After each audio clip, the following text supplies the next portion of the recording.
নামাজের মধ্যে লুঙ্গি খুলে যাওয়া এই সুন্নত চালু আছে না নাই? নামাজের মধ্যে লুঙ্গি খোলে না, এখন খুলে যায়। তো লুঙ্গি খুলে গেলে নামাজের মধ্যে যদি লুঙ্গি পরেন তাহলে নামাজ ছুটে যাবে। বোঝে নাই? নামাজের মধ্যে লুঙ্গি খুলে গেছে, এই লুঙ্গিরে যদি নামাজের মধ্যে পরেন তাহলে নামাজ ছুটে যাবে। এটা আমলে কাসির। তাহলে কি বাকি নামাজ কি ল্যাংটা হয়ে পড়বো? তাহলে কি করি? তো এক আধ লুঙ্গি ধরে রাখি। এক আধ লুঙ্গি ধরে রাখতে পারবেন কতটুক টাইম? সুবহান রাব্বিল আজিম, সুবহান রাব্বিল আজিম, সুবহান রাব্বিল আজিম। এর বেশি টাইম যদি এক আধ লুঙ্গি ধরে রাখেন তো ধরে রাখলেও ছুটে যাবে নামাজ। তাহলে কি করবো? বর্ব নাকি তাই? তাহলে দুই আধেই পড়বেন লুঙ্গি। কি করবেন? 4 রিকাত নামাজ, 2 রিকাতের পরে লুঙ্গি খুলে গেছে, 2 আধে লুঙ্গি পড়বেন, নামাজ ছুটে গেছে। ফিরে আবার নতুন করে তাকবীরে তাহরিমা নিয়ত করে আল্লাহু আকবার, আবার নতুন করে শুরু করবেন। আগে যে 2 রিকাত ছুটে গেছে লুঙ্গি পরার আগে, লুঙ্গি খোলার আগে, ওই 2 রিকাত ইমাম সাহেব সালাম ফিরানোর পরে আবার পড়িয়ে দিতে হবে। বোঝা গেছে? বোঝা গেছে? পকেটের মধ্যে মোবাইল বাজিয়ে উঠছে, মমতাজের গান গাইয়েই যাচ্ছে, আর ইমাম সাহেব সুরো ফাতিহা পড়তেছে। কোন গান শুনবেন? মমতাজের ডা না ইমামের ডা? ইমামের ডা। যেন মমতাজের গান জোরে জোরে গাইতেছে, বুড়োরা তো রাগে ফুলিয়ে যাচ্ছে। সালাম ফিরানো যে দেরি, বুড়োরা এবার কয় মোবাইল দেবো তোর যে জায়গায় দিয়ে যায়, মসজিদের মধ্যে উস নাই, বাংলা কয়ে বেলাইছে, কোন দিয়ে যায়। এখন কি করতে হবে? এই মোবাইল বন্ধ করতে হবে। একটা ফরজ আদায় করার ভিতরে 2 বার মোবাইল বন্ধ করতে পারবেন। দাঁড়ানো একটা ফরজ, কেরাত একটা ফরজ, এই একটা ফরজের ভিতরে 2 বার মোবাইল বন্ধ করতে পারবেন পকেটেতে বেরোইয়া। এবার বন্ধ করার টাইম আবার কতটুক? এতটুক টাইমের মধ্যে বন্ধ করবেন যাতে 3 বার তসবিহ পড়ে সারা না যায়। তার আগে সুবহান রাব্বিল আজিম, সুবহান রাব্বিল আজিম, সুবহান রাব্বিল আজিম একটুক পড়ার ভিতর দিয়ে আপনি একবার বন্ধ করে সারবে। এদিকে পকেটে টাইট জায়গা বাজিয়ে গেছে, টাইম নিয়ে বাইরুতি সে কিরাত শেষ, ইমাম সাহেব রুকুতি চলে বাইরুই রে, এরপরে 12 হয়েছে, বাটন খুঁজে পাচ্ছে না, টিপতে তা বন্ধই হয় না। ইমাম সাহেব রুকুতি চলে গেছে, ওই একবার বন্ধতে আপনার নামাজ বাতিল। আপনার কথা কি বোঝা গেছে? মোবাইল বন্ধ করতে হবে, তবে শর্ট টাইমের ভিতরে একটা ফরজ আদায় করার ভিতরে 2 বার বন্ধ করতে পারবেন। 3 বার বন্ধ করলে নামাজ ছুটে গেছে। মোবাইলটা বন্ধ রেখে আবার তাকবীরে তাহরিমা বাঁধতে নামাজ শুরু করবেন। যে কয় রিকাত জরুরি কথা, দরবেশ সাপ, সুফি সাপ জিকির করে, বড় জুব্বা, মাথায় পাগড়ি, মানে সে বিড়ি খালিও দস্তারখানে খায়, এত সুফির সুফি। এই সুফি সাপ লেনদেন আবার ভালো না, আছে না এরকম কিছু? অভাব নাই জি। তো এই সুফি সাপ এক ডাক্তারের কাছ থেকে 300 টাকার ওষুধ খাইছে, 3 বছর আইজ দেয় কাল দেয় করে 300 টাকা দেই নেই। এর মধ্যে তবলিগা লাগে কাছে তশকিল হইয়া উনি 3 চিল্লাই চলে গেছে। ওই সুফি সাপ তবলিগে যাইয়া মানুষের হক সম্পর্কে শুনছে যে আল্লাহর হক নষ্ট করলে আল্লাহ ক্ষমা করে দিতে পারে, মানুষের হক মানুষে ক্ষমা না করলে আল্লাহ ক্ষমা করতে পারবে না। কাজেই বাড়ি যে কেউরে গালি দিলি মাপ চেয়ে নাও, লেনদেন থাকলে সেরিয়ে নাও। বাড়ি এসে সুফি সাহেবের কাপকাপি শুরু হয়ে গেছে, ডাক্তার সাহেবের কাছে আগে গেছে। তো যাইয়া ওনার এ জায়গাও লেনদেন সার্ভের ভিতরে টাকা দেবে না, মাপ চার মধ্যে দিয়ে সেরিয়ে আসবে। এই হলো প্ল্যান। তো ডাক্তার সাহেবের তো আজ থেকে প্রায় 30 বছর আগের কথা বলছি, 30, 35, 40 বছর আগের কথা। সেই আমলে 300 টাকার কত দাম। তো সেই সময় উনি টাকা না দিয়ে মাপের মাধ্যমে, মাপ সার মাধ্যমে সারিয়ে আসবে এই বলে যার ডাক্তারের সত্ত্বে 300টা মনেই রয়েছে। এখন ডাক্তার অপেক্ষায় রয়েছে কবে তারে পাই, আর সেই লোক আজকে বাড়ি আসিয়া উনারটুক উনি মাপ চেয়ে আনবে বিদায় কায়দা করে ভাগ। তবলিগি যে কথাও শিখছে, যাইয়ে ডাক্তারে বলতেছে ডাক্তার সাহেব তবলিগি যে সব কিছু শুনছি শিখছি, দুনিয়ার থেকে সব কিছু মিটমাট করে যাওয়া উচিত, কাজেই আমি সিদ্ধান্ত নিছি বাড়ি গ্রাম ভরে ঘুরে ঘুরে সব জায়গার থেকে এই লেনদেনগুলো সেরিয়ে ফেলবো। আমি আপনার কাছে যা পাবো, আমি আপনার কাছে যা পাবো সব মাফ করে দিলাম। জীবনে আপনি আমার যা শক্ত কথা কইছেন সব মাফ করে দিলাম। উনি যখন বস্তা ধরে ঢালিয়ে দিছে তাহলে ডাক্তার সাহেবও দেবে, এই জন্য উনার টুক আগে উনি দেছে যে আমি আপনার কাছে যা পাবো সব মাফ করে দিলাম, আর কোনো চারি আরও আমার দাবি নাই, আর আপনিও আমার আল্লাহর রাস্তায় মাফ করে দেন যাতে সমান সমান হয়ে যায়। তো ডাক্তার সাহেব কয় তোমার সব মাফ করে দিছি, টাকা 300 ফেলাও, টাকা 300 ফেলাও। কয় তা মাফ করলেন কি? কয় মাফ করছি আলো, দেওয়ার কথা ছিল 3 বছর আগে, এই 3 বছর ঘুরাইছিস, এই ঘুরানোর গুণা মাফ করে দিছি, টাকা ফেলা। বিশেষ করে গোপালগঞ্জ জেলাতে রোল নাম্বার তবলিগের খাতায় 3, 1 নম্বরে নেত্রকোনা, 2 নম্বরে ভোলা, 3 নম্বরে গোপালগঞ্জ আছে কাজের দিক দিয়ে। তো তবলিগে উসুল হলো আপনি তবলিগে যাইয়া যদি কিছু খাইতে মনে চায় এটা কের কাছে বলবেন না, আমির সাহেবের কাছে বলবেন না, খেদমতের সাথী বাজারে যাচ্ছে তাকে কানে কানেও কয়ে দেবেন না যে কাঁঠাল পালি নিয়ে আসিস, আজকে যদি দুধ পাইস নিয়ে আসিস, বড় ইলিশ পালি নিয়ে আসিস, কথা বলবেন না। পরাণে কিছু চাইলে ওটা ভিতরে রাইখা পারলে উপরে বলেন রুজির মালিক কে? রুজি আসে কোন জায়গার থেকে? অফিস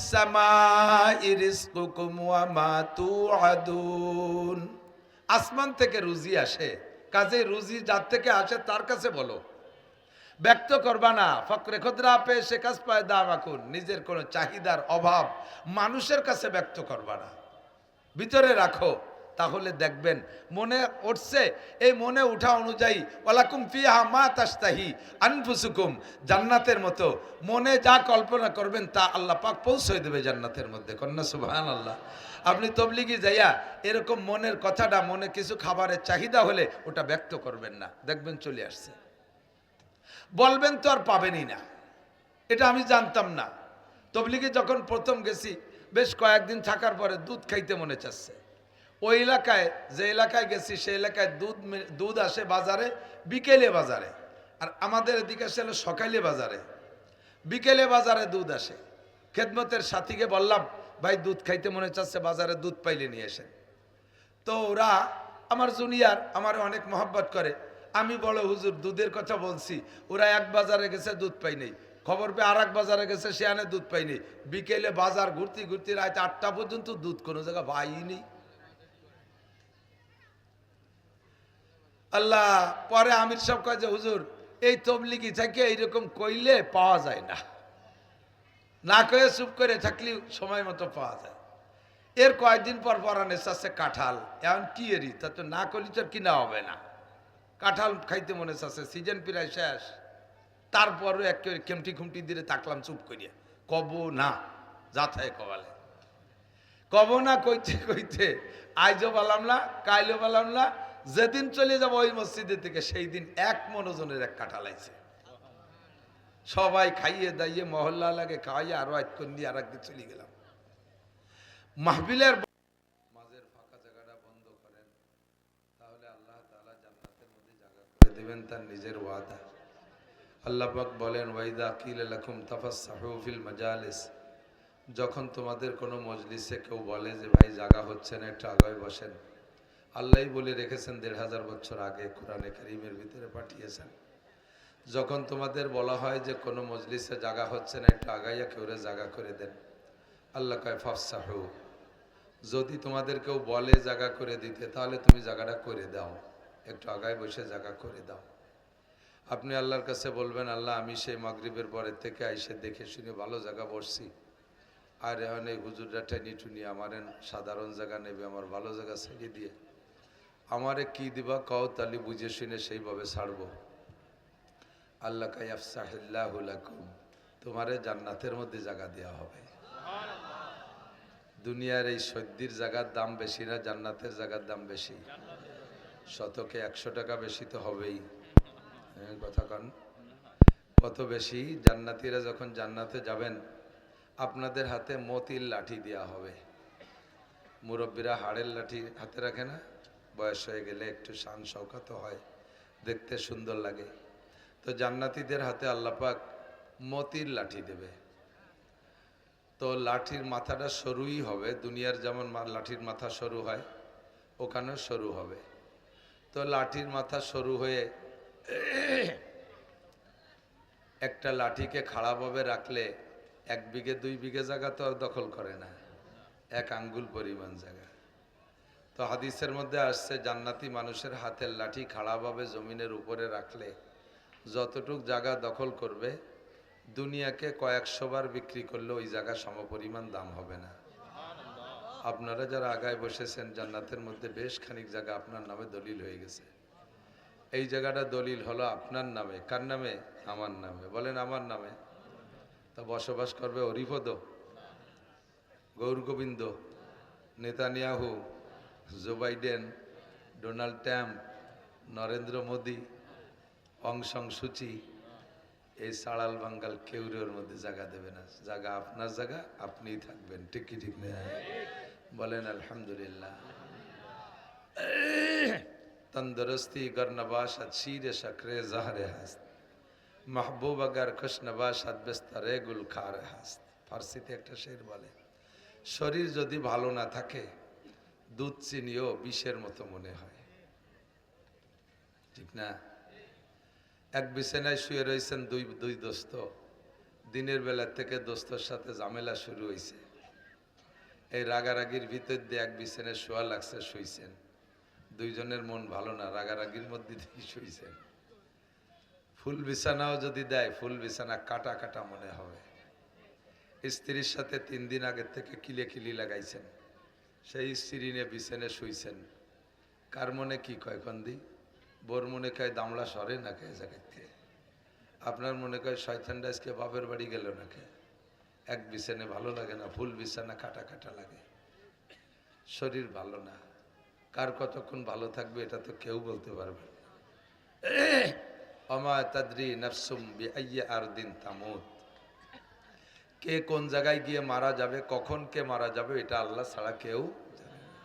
ওমা তাদরি নাফসুম মাযা তাকসিবু গদা, একটু পরে কে কি ইনকাম করব, কে কি খাবো এটাও কেউ বলতে পারবে না, ঠিক কি না? সুস্থ শরীরে সব দাওয়াতগুলো রাখি, মাহফিলের দাওয়াত রেখে কর্তৃপক্ষ দোয়া করে আমাদের জন্য, আল্লাহ যেন হুজুর সুস্থভাবে আসে। সত্যই মাহফিলে এত পরিশ্রম, দেখেন এখন গা ভিতরে গরম, কিন্তু বিশাল গরম লাগতেছে, অথচ ফ্যান চালাইতে পারতেছি না। ফ্যান চালাইলেই গলাটা আরো বসে যাবে। এই কষ্ট সয়ে নিয়েই কথা বলা লাগবে। রাতভর গাড়িতে বগুড়ার থেকে বগুড়ার সোনাতলা, বগুড়ার থেকে আরো অনেক দূর, মহাস্থানগড়ের থেকে ওই পাশে সোনাতলা থানা, মাহফিল শেষ করে রাত 11:30টায় রওনা দিছি, বাড়ি আসছি সকাল 7:30টায়। নিজের গাড়ি, ভালো গাড়ি, সারা রাত গাড়ি চলছে। আসার পরেই একের পর এক লোকজন, মাদ্রাসার মাহফিলের কাজ চলতেছে। এই কারগুজারি শোনার জন্য আপনারা আসেন নাই, অসুস্থতাই, তাই একটু দুর্বলতা ব্যক্ত করার জন্য বলছি। এমন করে প্রত্যেকটা রাত কতক্ষণ ভালো থাকা যায়? শরীরে তো সুস্থ হওয়ার জন্য ঔষধ খাই, ঔষধের কাজ করার জন্য একটা সুযোগ দিতে হবে না? ঔষধও কাজ করার সুযোগ পাচ্ছে না। তার ভিতর দিয়ে সাধ্য অনুযায়ী চেষ্টা করি, যতক্ষণ বেঁচে আছি, জীবনে শ্বাস আছে, সরকারি বাধা, প্রাকৃতিক দুর্যোগ না থাকলে আমি সাধ্য অনুযায়ী মাহফিলে অ্যাটেন্ড করি এবং আগে আগে আসার চেষ্টা করি। আমি আসর পড়ছি, এখানে এসে আসর পড়ছি আলহামদুলিল্লাহ। বিগত সময়ে আসছি, সে সময় এসে পরিবেশ যা পেয়েছি আজকে তার চেয়ে অনেক ভালো পাচ্ছি। বড় একটা মসজিদ দেখে কলিজা ঠান্ডা হয়ে গেছে। মোমেনের মসজিদ দেখলে ভালো লাগে, কথা কন না কে?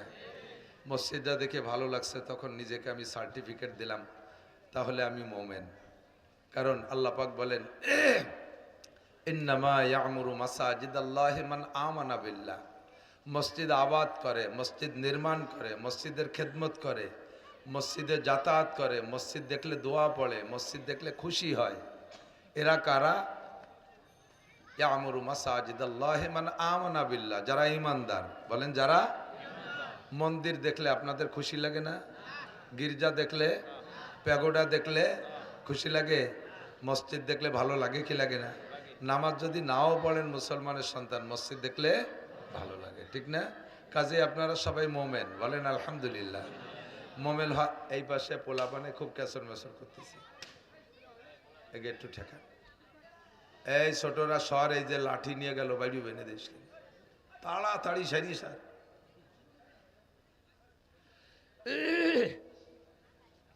মোমেন হতে পারলে লাভ কি? সূরা মুমিনুনের ভিতরে আল্লাহ পাক বলেন, কদ আফলাহাল মুমিনুন, মোমেন যারা তারা সফল হয়েই গেছে। বোঝেন নাই কি কইছি? আল্লাহ যদি কেউ সফল বলে, ওই লোকটা জাহান্নামী না জান্নাতি? ভালো না মন্দ? আপনাকে আল্লাহ তাআলা ভালো বলে সার্টিফিকেট দিয়েছে। ওই সূরার ভিতরে কয়েক আয়াতের পরে যাইয়া মোমেনের রেজাল্ট কি হবে, তার প্রতিদান কি হবে, মোমেনের পুরস্কার কি হবে, আল্লাহ পাক বলেন, তোমরা হবাই আল্লাযীনা ইয়ারিসুনাল ফিরদাউস, সব মোমেনরা জান্নাতুল ফিরদাউসের মালিক হয়ে যাবে। তাহলে এই মসজিদটা বড় মসজিদ দেখে কি আপনারা খুশি? ভালো লাগছে? যথেষ্ট দান করেছেন।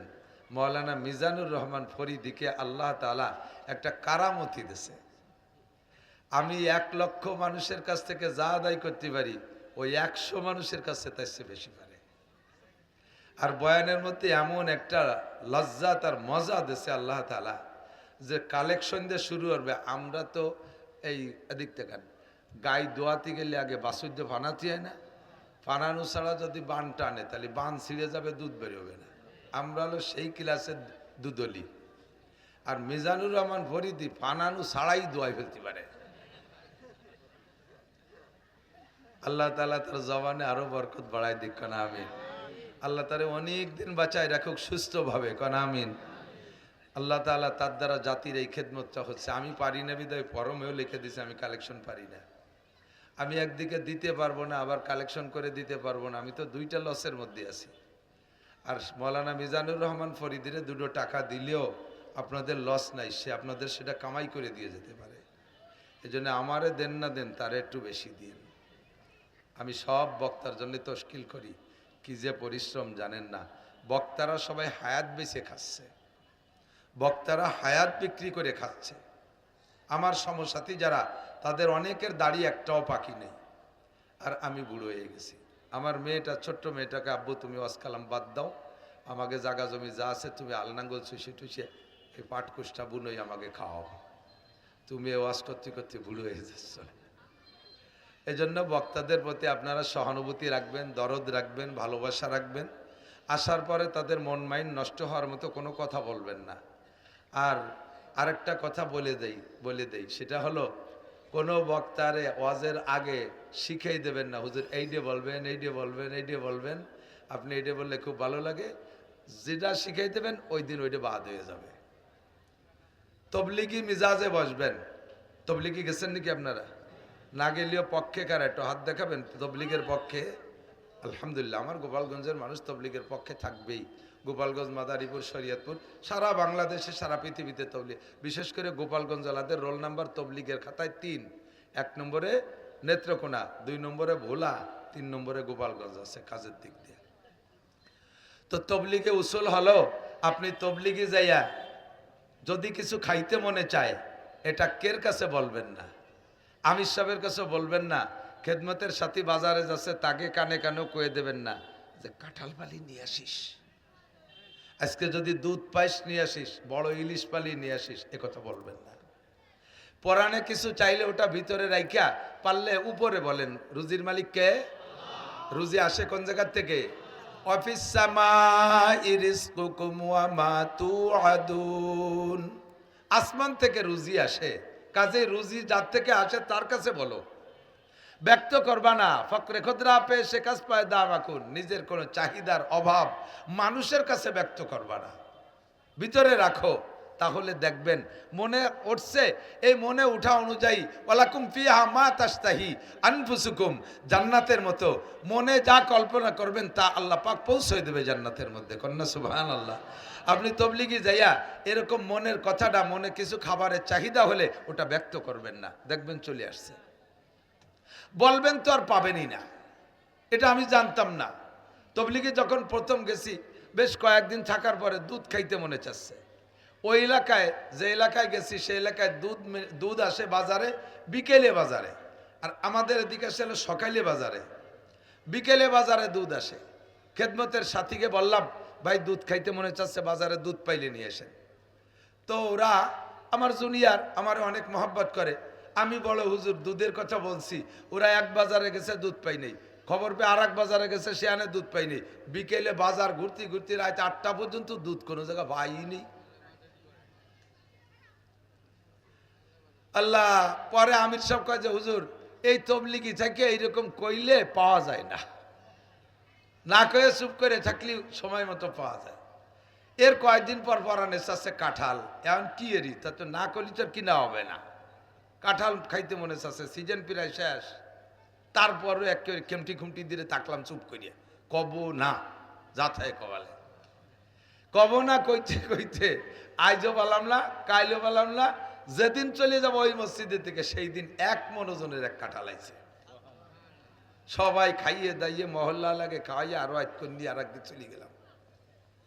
মাহফিলের ময়দানে বৈশা সেম আপনার ভিতরে যা চাহিদা আছে দোয়া করেন আল্লাহর কাছে। আমি তো সারেন্ডার করছি আল্লাহর কাছে, সুবহানাকা লা ইলমা লানা ইল্লা মা আল্লামতানা ইন্নাকা আনতাল আলিমুল হাকিম।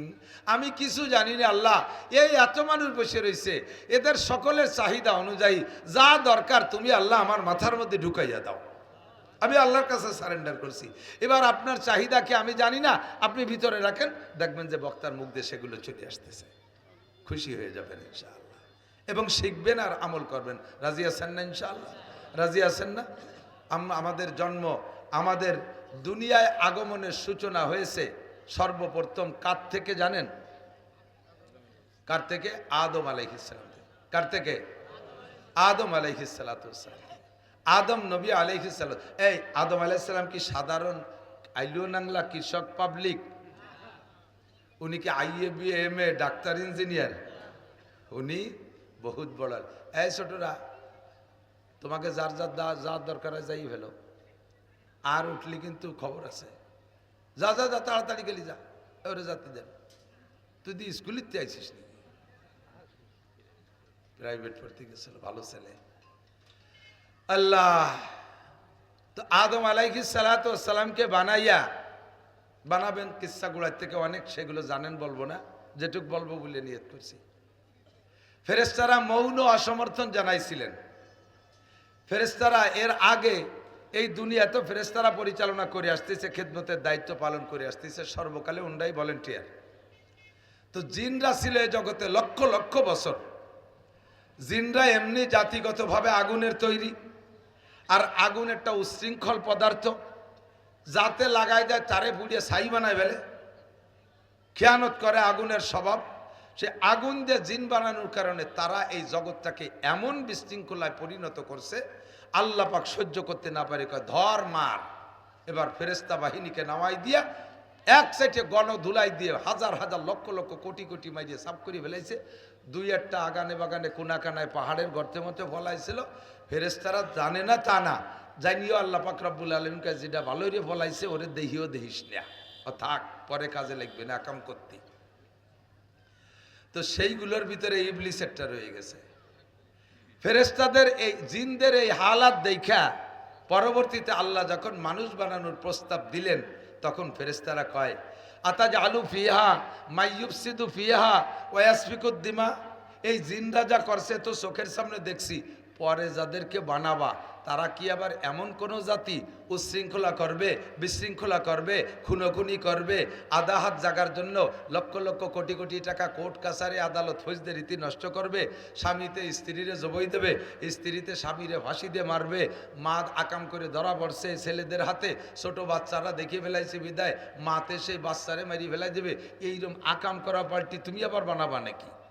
আল্লাহ পাক বলেন ইন্নী আ'লামু মা লা তা'লামুন, আমি যা জানি তা তোমরা জানো না। এই কয়ে ফেরেশতাদেরকে থামাই দিয়া ফাখালাকাল্লাহু আদামা, সর্বপ্রথম মানুষটা বানাইলেন আদম আলাইহিস সালামকে। বিয়াদাইহা আল্লাহ তাআলা, বিয়াদাইহে আল্লাহ তাআলা তার নিজ কুদরতে হাত দিয়ে আদম আলাইহিস সালামের মাথাটা তৈরি করেছেন।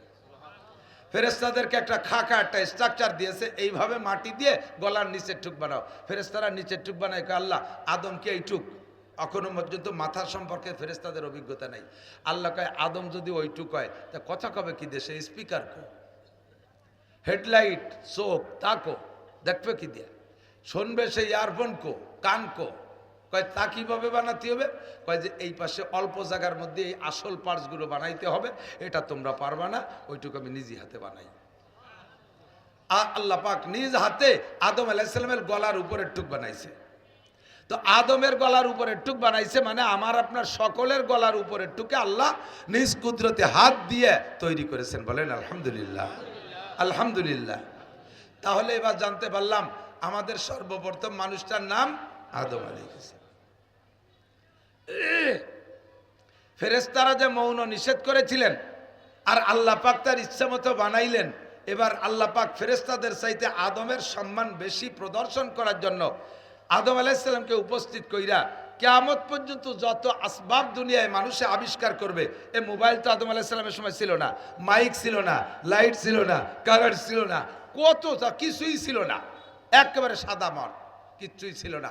সমস্ত আসবাবকে আল্লাহ তাআলা আদম আলাইহিস সালামের পাশে এনে দিয়ে একদিকে ফেরেশতারা বসা আর একদিকে আদম আলাইহিস সালাম বসা। আল্লাহ পাক আদম আলাইহিস সালামকে আগে বললেন, ফেরেশতাদেরকে পরে। আম্বিইনি বিআসমাই হাউলাই, আদম তুমি এই সবগুলোর নাম কও তো। আদম আলাইহিস সালাম বলা শুরু করলেন, হাজা শামস, হাজা কমার, হাজা আসসামা, হাজা আরদ, হাজা শাজার, হাজা সামাক। এই একে একে ওই যে সূর্য, ওই যে চন্দ্র, ওই যে তারা, ওই যে আসমান, এই যে জমিন, এই যে গাছ, এই যে আম, এই যে কাঁঠাল, এই যে লিচু, এই যে বেদানা, একে একে বলতে বলতে হাত্তাল ফুসুয়াতাল ফুসিয়া আল কুসুয়াতাল কুসিয়া বলতে বলতে সব বলে লাস্ট ফিনিশিং যে দুটো বলছে তফসিরের ভিতরে লেখছে, এমনকি বলতে বলতে ছোট চামচ, ছোট পেয়ালা 10 মাইল, 10 মাইল চেনেন? আড়িবাতিল মাঝে যে পরিষ্কার, আমাকে গোপালগঞ্জে বাংলা কইছে 10 মাইল। এ 10 মাইলের নামও কইছে। শেষে কি কইছে? অল ফুসুয়াতে আল ফুসিয়া, ঠাসপাদ আর ফুসপাদ, এ দুটির নামও কইছে। জোরে বাইসাল্লি কারে তারে কয় ফুসুয়া, আর ছোট করে সাল্লি ফুসিয়া, এও কয়ে ফেলেছে। তো আদম আলাইহিস সালাম একবার রিভাইজ দিয়েছে, এবার ফেরেশতারা শুনছে না। আদম তো এর আগে কোনোদিন শুনে নাই। এবার আল্লাহ পাক ফেরেশতাদেরকে বলেন, আম্বিউনি বিআসমাই হাউলা, এবার তোমরা কও, সবগুলোর নাম কও। ফেরেশতারা এক দাঁত দিয়ে শুনছে আর এক দাঁত দিয়ে ভুলে গেছে, একটারও মনে নাই। জিবরাইল পর্যন্ত ওই জায়গায় উপস্থিত, যিনি 104 খানা আসমানি কিতাবের আলেম, উনিও জায়গায় উপস্থিত। সবাই মিলে এক বাক্যে বললেন, সুবহানাকা লা ইলমা লানা ইল্লা মা আল্লামতানা ইন্নাকা আনতাল আলিমুল হাকিম। কৌশলী জবাব। ফেরেশতারা এই কথার মাধ্যমে কি কইছে জানেন? স্বাভাবিক তরজমা, আল্লাহ আমরা তো অতটুক জানি যতটুক তুমি জানাইছো, তার বেশি জানি না, কথা তো তাই। কিন্তু ভিতর দিয়ে চিকুন একটা খুসা দিয়ে দিয়েছে আল্লাহরে, যে খুসাটা এবার বেয়াদবি হইলে আদব হইছে। সেটা কি? তুমি আদমরে আলাদা করে পড়াইয়া মুখস্থ করে আইনিয়া এ জায়গায় টেপ রেকর্ড ছাড়িয়ে দিয়েছো, সে কয়ে ফেলাইছে। আমাকে তো সেভাবে পড়াও নাই, তো আমরা জানবো কি রে? কিন্তু ভাষায় সেটা বুঝতে দেয় নাই, আসলে তর্জমার মধ্যে তাই আছে। এরপরে আদম আলাইহিস সালামের লম্বা কিসসা জান্নাতের মধ্যে চলে গেল। আসলেন দুনিয়ায়। আদম আলাইহিস সালাম মোমেন না কাফের? কথা কন। জাহেল না আলেম? শিক্ষিত না মূর্খ? না শিক্ষিত? মূর্খ না শিক্ষিত? একটু একটু শিক্ষিত না। সেই থেকে কিয়ামত পর্যন্ত যা হবে হয়েছে সব কিছু আল্লাহ তাআলা আদম আলাইহিস সালামকে জানাই দিয়েছে। ফেরেশতারা পর্যন্ত হাইর মেরে গেছে তার কাছে। আসলেন দুনিয়ায়, সন্তান প্রোডাকশন শুরু হলো। উনার সর্বপ্রথম 2টে সন্তান, একটা ছেলে একটা মেয়ে। এই 2টে হাওয়া আলাইহিস সালামের গর্ভে গিয়েছে জান্নাত থেকে, গর্ভধারণ করেছে জান্নাতে। জান্নাত থেকে হাওয়া আদম আলাইহিস সালামের বের হওয়া লাগতো না। 2টা দিক লক্ষ্য করে আল্লাহ তাআলা বের করছে, জানেন না? উনি যে গন্ধম খাইছে, গন্ধম খাওয়ার অপরাধে বের হয়েছে, এটা না, ভুল বুঝবেন না। জান্নাতের মধ্যে থেকে গন্ধম খাইছে আর গন্ধম খাওয়ার অপরাধে আল্লাহ বের করে দিয়েছে, তা কিন্তু না। কারণ জান্নাতের ভিতরে গন্ধম খাওয়ার যে অপরাধ, ওটা আল্লাহ তাআলা জান্নাতের মধ্যে থাকতেই মাফ করে দিয়েছে। কোরআন শরীফে আছে, ফাতালাক্কা আদামু মির রাব্বিহি কালিমাতিন ফাতাবা আলাইহি। আল্লাহ তাআলা নিজেই জান্নাতে থাকা অবস্থায় আদম আলাইহিস সালামকে রব্বানা যালামনা শিখাইতেছে। আর উনি পড়ছেন, রব্বানা যালামনা আনফুসানা ওয়া ইল্লাম তাগফির লানা ওয়া তারহামনা লানাকুনান্না মিনাল খাসিরিন। মেহেরবান আল্লাহ, পা পিছলে গেছে, স্লিপ করে পড়ে গেছি, আমার হাতে থেকে কলস ভেঙে গেছে, তুমি যদি ক্ষমা না করো তাহলে আমার উপায় নাই, সীমা লঙ্ঘনকারীদের অন্তর্ভুক্ত হয়ে যাব। আল্লাহ কয় ফাতাবা আলাইহি, আমি আদমের এই তওবা কবুল করে নিয়েছি, জান্নাতের মধ্যে থাকতেই ক্ষমা হয়ে গেছে। ক্ষমা যদি হয়ে থাকে তাহলে বের কেন করলেন? কথা কন। ক্ষমা হয়ে গেল তা বের করলো কেন? এই যুবকরা বোঝো, খেয়াল করো, মনে রাখো, পড়ার দিন শেষ। শোনা, তোমরা হাতে মোবাইল পাইয়ে গেছো, আল্লাহ বাসালে আর লেখাপড়া করবা না। পড়ার বাস, পড়ার বাস কোন জায়গায় যে গেছে বাস তা করলাম না, বাস তাও সাসা সুলা বাস না, হিয়ালা বাস। ওলামাই কিরাম পড়ি টড়ে যা কয় ফেলে টড়ে একটু নিয়ে যাইও, দুয়ে মুছে খাতি পারবা। আদম আলাইহিস সালাতু ওয়াস সালাম আল্লাহ ক্ষমা পেয়ে গেছেন জান্নাতে থাকতে, তাহলে বহিষ্কার কেন হলো? প্রশ্ন না?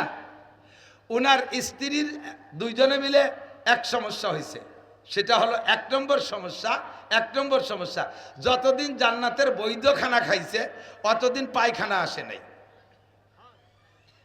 বৈধ খানা খাইছে, ডেকুর ছাড়ছে, আপনিও জান্নাতে যাওয়ার পরে পায়খানা হবে না। খাবেন আর খাবেন, গলা সমান খাবেন, খাইয়ে দিয়ে এসে পায়খানা করে যাবে, যা খালেন তা তো ওই পেছতে বেরোতে হবে, বেরোবেন না, গাড়গা করে ডেক ছাড়বেন, আবার পেট পাতলা হয়ে যাবে। কন্যা সুবহানাল্লাহ। এতদিন হাওয়া আদম আলাইহিস সালাম ডেকুর ছাড়ছে, পেট খালি হয়ে গেছে, বাথরুম হয় নাই।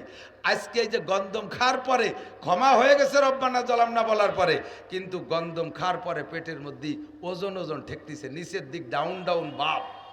জিব্রাইল ডেকে কয়, ভাই কেমন যেন ঠেকতেছে, পায়খানা বাপ, জান্নাতের মধ্যে বাথরুম কোন দিক? কয় না, জান্নাতের মধ্যে তো বাথরুম নেই। কত জায়গা করছেন, দেখছেন নি কোনো জায়গা?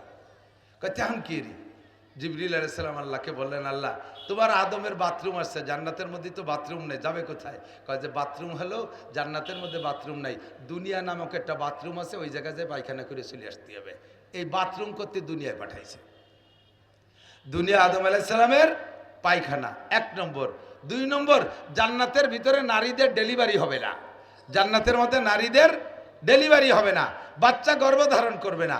হাওয়া আলাইহিস সালাম প্রথম দুইটা সন্তান এদেরকে গর্ভধারণ করছে জান্নাতের মধ্যে। সিস্টেম জান্নাতের মধ্যে ডেলিভারি হবে না, তখন বাচ্চা ডেলিভারি করবে কোন জায়গায়? দুনিয়া নামক একটা ক্লিনিক আছে, ওই জায়গাতে বাচ্চা ডেলিভারি দিয়ে তারপরে আবার চলে এসো। এই জন্য দুনিয়া আসছেন, প্রথম দুইটা সন্তান পেটে নিয়ে আসছেন জান্নাত থেকে। আসার পরে দুনিয়া ডেলিভারি, একটা ছেলে একটা মেয়ে, একটা ছেলে একটা মেয়ে, পরবর্তীতে আরেক জোড়া, এভাবে আরেক জোড়া, এমন করে 125 জোড়া সন্তান হাওয়া আলাইহিস সালাম ডেলিভারি করেছেন। আদম আলাইহিস সালামের সন্তান 125 জোড়া, অর্থাৎ 125 দুগুণী কত? 250 সন্তান নিজের ঔরসের থেকে দেখছেন। বিবাহের পদ্ধতি, এ পক্ষের ছেলে এই জোড়ার ছেলে, ওই জোড়ার মেয়ে, কারণ আর তো মানুষ নাই যে এই গ্রামের ছেলে ওই গ্রামের মাইয়া, সে গ্রামই তো নাই, উনাই তো এক বাড়ির মানুষ সব। এই জন্য এ পক্ষের ছেলে ওই এই জোড়ার ছেলে ওই জোড়ার মেয়ে, এভাবে বিয়ে দিয়ে দিই। এই জোড়া বন্টন করতে যাইয়া হাবিল আর কাবিলের যে কিস্সা শুনছেন, হাবিলের সাথে যে মেয়েটা হয়েছে, মেয়েটা বড় সুন্দর সুদর্শন, ভুল বলছি, এটা হয়েছে কালো। হাবিলির সাথে যে মেয়েটা হয়েছে এটা একেবারে কালো, ওই হাফসি বাটি আর কি। আর কাবিলির সাথে যে মেয়েটা হয়েছে এইটা হয়েছে বিশ্ব সুন্দরী। কাবিলির সাথে যে মেয়েটা হয়েছে এইটা পাবে হাবিল, আর হাবিলির সাথে যেটা হয়েছে এইটা পাবে কাবিল। এই প্রথম জোড়া। এখন কাবিলির সাথে যে মেয়েটা হয়েছে সে বিশ্ব সুন্দরী। বিশ্ব সুন্দরী মানে সে সময় তো ওরাই 4 ভাই বোন, আর তো আর নাই, আসলে অরিজিনাল সুন্দরী, সেই বংশে হলো মিশরীরা। এখন কাবিল কোনো মতে মানতে রাজি না, আমার সাথে যেটা হয়েছে সুন্দরী, তোর সাথে যেটা হয়েছে কালা, তোর এই কালাটা আমি নেবো না, আমার দলাটা তোরে দেবো না। এই নিয়ে গ্যাঞ্জাম বাদাইয়া দুই ভাই লাস্টে মারামারি পর্যন্ত হয়ে গেছে, যেটা সেটা অন্য কিস্সা। এরপরে চলতে তাহলে থাকলো জোড়া জোড়া 125 জোড়া পর্যন্ত সন্তান হয়েছে। এদের বিবাহ শাদী এভাবে হইয়া নাতি নাতনি হইতে হইতে আদম আলাইহিস সালামের 1000 বছর হায়াতের ভিতরে উনি 1.25 লক্ষ সন্তান দেখে গেছে। নাতি নাতনি ইত্যাদি বাড়তে বাড়তে 1.25 লক্ষ পর্যন্ত। এই 1.25 লক্ষের ভিতরে 1.25 লক্ষ সবই মুসলমান, একজনও কাফের না, সব মোমেন, সব মোমেন। এই 1000 বছর পরে আদম আলাইহিস সালামের ইন্তেকালের পরে নবী আসতেন, প্রথম নবী শীস আলাইহিস সালাতু সালাম। এরপরে নবী আসছে মাহলাইল আলাইহিস সালাম, এই আদম আলাইহিস সালামের সন্তানদের ভিতরে। তখন দুনিয়ায় একজনও কাফের নাই, সব মোমেন আর মোমেন, মুসলমান আর মুসলমান। আর আদম আলাইহিস সালামও মুসলমান। সর্বপ্রথম মাহলাইল আলাইহিস সালাম ছিলেন অত্যন্ত সুদর্শন মানুষ এবং বুজুর্গ মানুষ। নবী তো নবী, বহুত বড় বুজুর্গ মানুষ। ইনার ভক্তবৃন্দ যারা ছিল ওনার কাছে হাদিয়া তোহফা ইত্যাদি আনতেন। বছরে 1-2 বার ওনার ওখানে বিশাল ইস্তেমা হইতো। ইস্তেমার সময় খুব হাদিয়া তোহফা আসতো, যে পরিমাণ টাকা পয়সা, ধান চাল আসতো, খেজুর টেজুর আসতো, সারা বছর খেয়েও থেকে যেত। হঠাৎ করে মাহলাইল আলাইহিস সালামের ইন্তেকাল হয়ে গেল। তো মাহলাইল আলাইহিস সালামের ইন্তেকাল হয়ে গেলে সাথে সাথে মিস্টার ইবলিস কায়দা মতো মুরব্বী সাইজে একেবারে জলিলুল কদর বুজুর্গ একজন সাইজা মাহলাইল আলাইহিস সালামের ছেলেদের কাছে চলে গেছে, যে বলছে তোমার আব্বা যে মারা গেছে এই খবর দুনিয়ায় তোমরা জানাইও না। যদি তোমার আব্বা মারা গেছে খবর জানে মানুষ, তাহলে আর তোমাকে হাদিয়া তোফা দেবে না, তোমরা না খেয়ে মরবা। কাজেই চুপ থাকো, বাপ মরে গেছে কথা কবা না। তোমার আব্বা মারা গেছে, বাপরে দাফন করে দাও। এবার কি করতে হবে, সামনে যে সিজন আসতেছে মানুষ ইস্তেমার জন্য, এই ইস্তেমার সময় এসে যে মুরিদ মুত্তাকিনরা তোমার বাপরে খুঁজবে, ওই সময় তো বাপ দেখাতে হবে, বাপ না দেখালি তো হবে না। তাহলে কি করা যায়, তোমার বাপের স্থানে আমি দেখাই দিচ্ছি। ওই মুরব্বী বলতেছে আমি বিশ্ব ইঞ্জিনিয়ার, আমেরিকা থেকে পড়ে আসছি, আমি আন্তর্জাতিক খ্যাতিসম্পন্ন বিজ্ঞানী, আমি দেখাই দিচ্ছি কোন কই কায়দায় বানালে হুবহু তোমার বাপের মতো একটা মূর্তি বানাইয়া এ জায়গায় বসায় রাখা যায়। তোমার আব্বা যেভাবে চেয়ারে বসতো ওইভাবে বসায় রাখবা, আমি বানাই দিচ্ছি। দেখে দেখাই দেশে, আর সন্তানরা সাদা একটা বাপের চেহারার মতো সুন্দর একটা পাথর আইনা কাটিয়ে কাটিয়ে কাটিয়ে কাটিয়ে সুন্দর করে বাপের মূর্তি বানাইছে। এই ইবলিসই দেখাই দিছে, চেয়ারে বসাই দিছে, যুব্য গায়ে, মাথায় পাগড়ি, সুন্দর করে চশমাটা যেভাবে লাগানোর দরকার লাগাই টাকায় বসাই দিছে। এখন সিজনে ইস্তেমার সময় মুরিদ মুত্তাকিনরা আসতেছে, আইসে তো বিগত বছর মুসাফা করছে, মুসাফার মধ্যে টাকা দিছে, এবারও তো তাই দেবে। এখন ওই জায়গায় শয়তানে বলে দিছে এবার কেউ সাক্ষাৎ করতে দিবা না। খুব খেয়াল, শয়তান ইন্নাহু লাকুম আদুউম মুবিন। আব্বা যে আদম আলাইহিস সালামের জান্নাত থেকে বের করছে, আর দুনিয়ায় মূর্তি পূজার সূচনা কিভাবে করে দেখেন। এবার মাহলাইল আলাইহিস সালামের মূর্তি বানাইয়া সুন্দর করে বসাই দিয়ে মুরিদ মুত্তাকিনদেরকে দাওয়াত দিছে, আসো মাহলাইলের সাথে ইস্তেমা। ওই শয়তানি এবার এলান করে বেড়াইছে, ও পোস্টারিং মাইকিং হ্যান্ডেলিং সবও করে বেড়াইছে। লোকজন আসছে, বহুত লোক আসছে। আসার পর এখন মাহলাইলের সাথে মুসাফা করবে। ও গেটে থেকে বলছে হুজুর এবার খুব অসুস্থ, হুজুর ক্লান্ত, হুজুরের সাথে মুসাফা করা যাবে না, আগামী বর্ষে মুসাফা করবা। এই জায়গা তোমরা হাদিয়া রেখে যাও, হুজুর খুশি হবে। হুজুরের কাছে মুসাফা করলে হুজুর হলো ক্লান্ত হবে, বদদোয়া দেবে। এই কয়ে কয়ে মানুষদেরকে বিদায় দিছে, হাদিয়ার টাকা সব গুছায় গাছায় রাখছে, এখানে জমা করছে। মাহফিল শেষ, ইস্তেমা শেষ, লোকজন চলে গেছে। এবার শয়তানে যাইয়া সারা দুনিয়ায় ভিন্ন প্রচার দিছে, এই ভিন্ন রূপ ধারণ করে। আগে তো ওই দিন পিসাব সেজে গেছে, হুজুরের খলিফা সেজে বসছে, আর আজকে অন্য রূপ ধারণ করে বলছে এই মাহলাকে মারা গেছে, তার ছেলেরা ওই জায়গা মূর্তি একটা বানাইয়ে সেই জায়গা বাপ সাজাইয়ে জামা কাপড় পরায় বসাই তুইছে, তাই তোকে মুসাফা করতে দেয়নি, তাই তোকে মুসাফা করতে দেই নেই। কি কয়, হুজুর মারা গেছে আর আমাকে দেখা করতে দেই নেই, এভাবে মূর্তি বানাই আমাকে কালেকশন করছে। এরপরে নিজে নিজে দেখছে যে যদি এরকম ঘটনা ঘটে তাহলে তো জায়গার কেউ যাবে না, তাদেরকে আবার ভিন্ন ভিন্ন বাড়ি বাড়ি যে তশকিল করছে। আরে মানুষ তো মরিয়ে যাবে, আদম আলাইহিস সালাম গেছে, শীস আলাইহিস সালাম গেছে, কত মানুষ চলে গেছে, আরও তোমরাও মরবা, মাহলাইলও মরছে, তাতে মন খারাপের দরকার নেই। একটা মূর্তি বানাইছে, তারে দেখলে তো তোমাদের মাহলাইলের কথা মনে পড়ে, কাজে ও জায়গা মাহলাইলের প্রতি অনাস্থার দরকার নেই। তবে একটা কাজ করতে পারো, যেহেতু অরিজিনাল মাহলাইল মারা গেছে আর মাহলাইলের স্থানে মূর্তিরে তোমরাই সম্মান করতেছো, তাহলে ও জায়গা যাইয়ে মাহলাইল বা সেই মাহলাইল যে শ্রদ্ধা না করে তোমরা প্রত্যেকে বাড়ি একটা মাহলাইল বানায় নাও, প্রত্যেকের বাড়ি একটা মাহলাইল বানায় নাও। সবাই দেখছে যে সুন্দর কথাই তো কইছে, তা মূর্তি মাহলাইলের শ্রদ্ধা করতে তাকে বাড়ি যাবো কে, তাহলে আমরা একটা বানাই। এই শুরু হলো মাহলাইল বানানো। দুনিয়ায় সর্বপ্রথম মূর্তি পূজার সূচনা এখান থেকে শুরু হয়ে গেছে। এরপরে শয়তান মন্দির টন্দির বানাইয়া বিভিন্ন যে বড়রা যখন মারা যায় তাদের একটা মূর্তি বানাইয়া এই পুজোর সিস্টেম তৈরি করেছে। সর্বপ্রথম আদম আলাইহিস সালাম আমাদের আব্বাজি, ওনার থেকে নিয়ে 1000 বছরের ভিতরে পৃথিবীতে কোনো মূর্তি পূজা ছিল না। কথা বলেন ঠিক ঠিক না? ও দোস্ত, আমাদের আল্লাহর কোনো রূপরেখা আমরা জানি না যে তার একটা মূর্তি বানায় আমাদের পূজা করতে হবে। আমরা কলেমা পড়েছি, বলেন আমানতু বিল্লাহি কামা হুয়া বিআসমাইহি ওয়া সিফাতিহি ওয়া কাবিলতু জামিআ আহকামিহি ওয়া আরকানিহি। কলেমা ইমানে মুজমাল। এই কলেমার নাম কি? ইমানে মুজমাল। কি পড়েছেন জানেন? আমানতু বিল্লাহি কামা হুয়া, আল্লাহকে বিশ্বাস করি, দেখি নাই আল্লাহ কেমন, গণেশের মতো 10খান হাত নাকি আরো বেশি হাত, আল্লাহর কি হাতির মতো সুর আছে, আল্লাহর হাতে কি কুড়েলের ফেঁকা ধরে দাঁড়ায় রয়েছে, আল্লাহ কি দুর্বল যে পিছন দিয়ে বাস ঠেলিয়ে দিয়ে দাঁড় করে রাখা লাগবে, বছরের শেষ হতে হতে আল্লাহ কি দুর্বল হয়ে যায়, 3 দিক দিয়ে বাস বাঁধে আল্লাহরে ঠেলে রাখা লাগে, আল্লাহর কি রং আছে বছরের শেষে উঠা যায়। আল্লাহ কয় সিবগাতাল্লাহি ওয়া মান আহসানু মিনাল্লাহি সিবগা। আরে তোদের দুনিয়ার মূর্তিদের রং আছে, ওই রং বছরের শেষ হতে থাকে না, মিস্টেরিয়ানের রং দেয়া লাগে। সিবগাতাল্লাহি ওয়া মান আহসানু মিনাল্লাহি সিবগা। আমি আল্লাহরও রং আছে, তবে আমার রং ওঠে না। আমার রং কেমন তা তোরা জানিস না। আমাকে এক বাক্যে বিশ্বাস কর, কামা হুয়া, ওই আল্লাহকে বিশ্বাস করি যেমন আল্লাহ তেমনই। বলেন যেমন আল্লাহ তেমনই। তার কোনো রূপরেখা আমার জানার দরকার আছে? আছে। আল্লাহর আব্বা কিরা জানার দরকার আছে?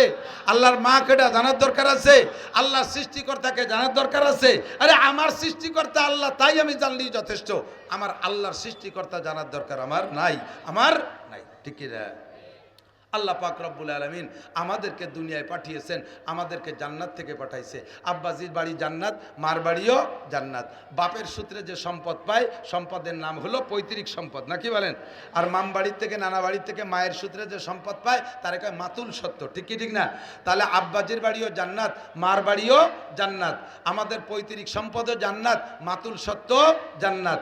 আর পৈতৃক সত্য আর মাতুল সত্য উভয়টারই ওয়ারে 6 সন্তানরা। কাজে আমাদের মূল বাড়ি কোথায়? জান্নাতে। ঠিক কি না? এই জান্নাতে যাওয়ার জন্য আল্লাহ পাক রব্বুল আলামিন দুনিয়ার থেকে জান্নাত কামাই করে নেওয়ার জন্য আমাদেরকে পরামর্শ দিয়েছে। দুনিয়ার থেকে কামাই করে, ভাই আমার দিক তাকান, দুনিয়ার থেকে কামাই করে নিতে হবে। এখন কামাই করব কোনভাবে, কি পদ্ধতিতে, এইটা তো আমার জানা নাই।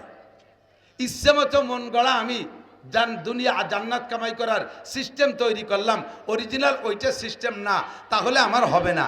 কাজেই জান্নাত কামাই করার জন্য পদ্ধতি যেটা, এর এলেম আমাকে শিখতে হবে। কথা কয় না? এলেম আমাকে না জানা, যদি সিস্টেম না জানি তাহলে ভালোবাসতে যে মেরে ফেলানো হয়। ছোট ছোট ভাই বোনের দিক তাকান, ছোট ছোট ভাই বোন অনেক ফ্যামিলিতে আছে, খুব ঘন সন্তান হয়, বছরে একটা।